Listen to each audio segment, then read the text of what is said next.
Assalamualaikum warahmatullahi wabarakatuh. Kembali lagi bersama saya. Di video kali ini saya akan menjelaskan mengenai perbedaan PNS dan P3K.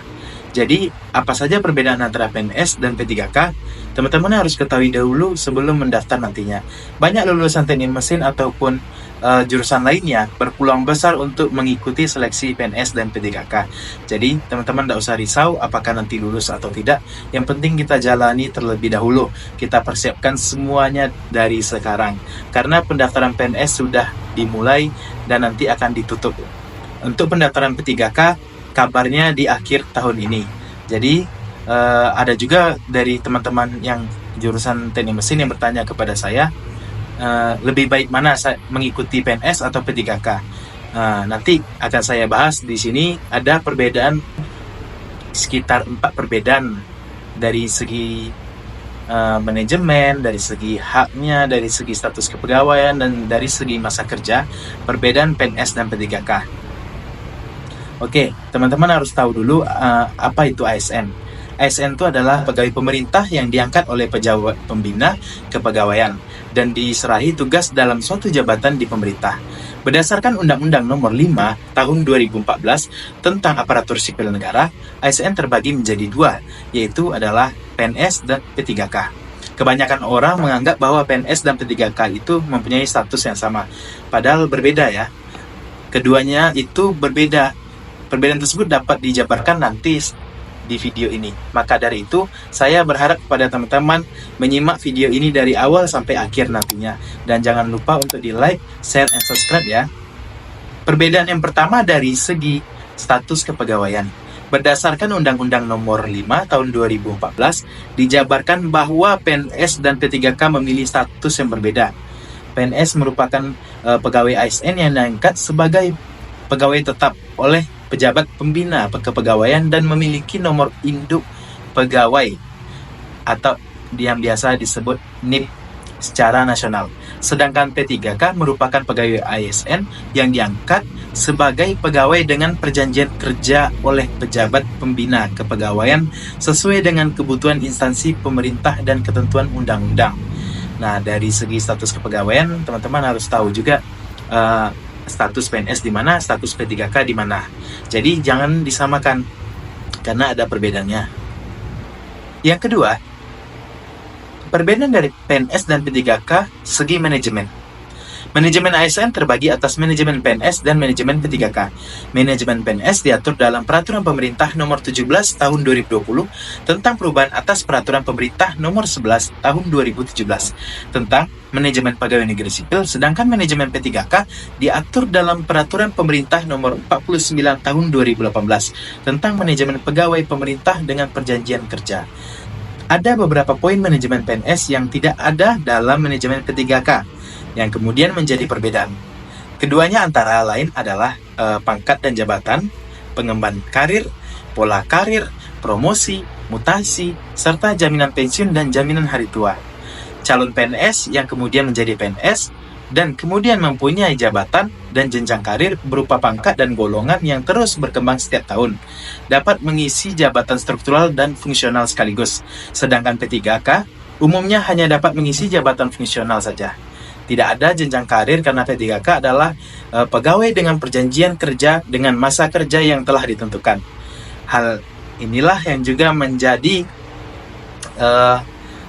tidak dapatnya jaminan hari tua untuk ASN P3K.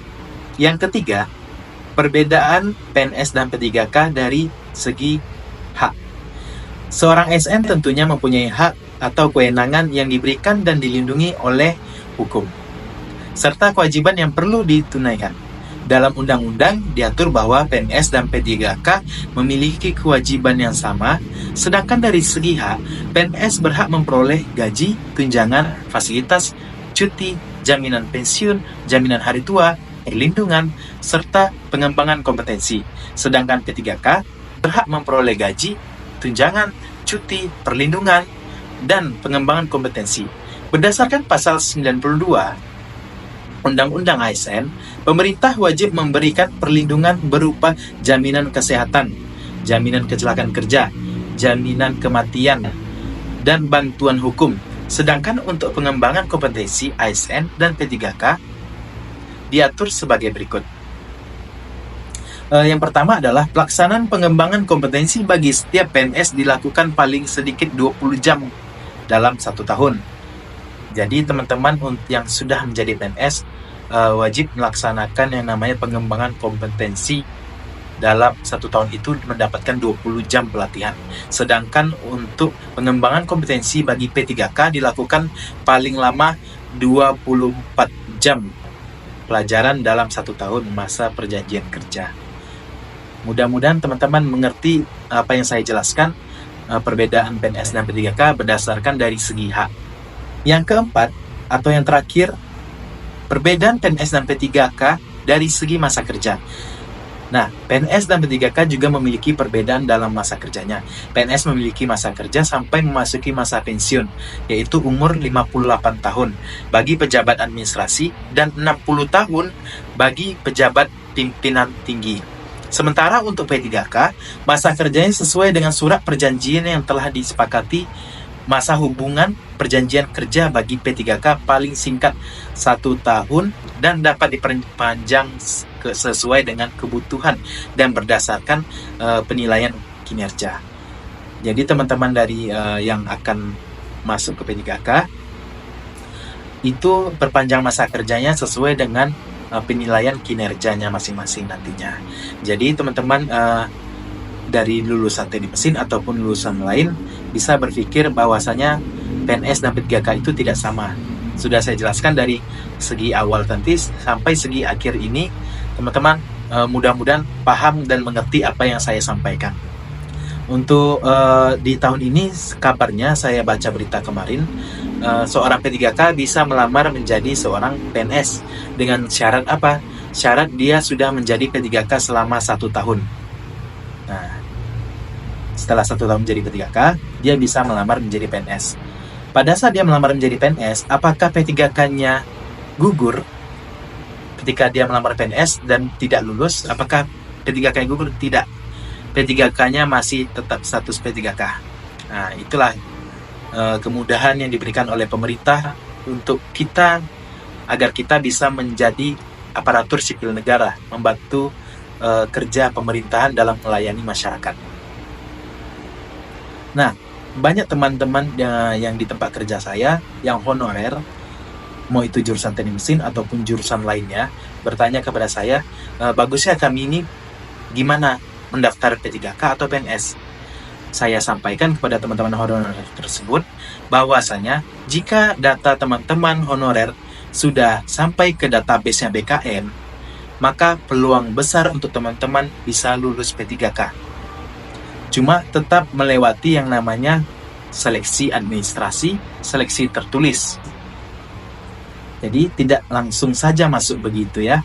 Tetap kita melewati semua persyaratan yang telah ditentukan.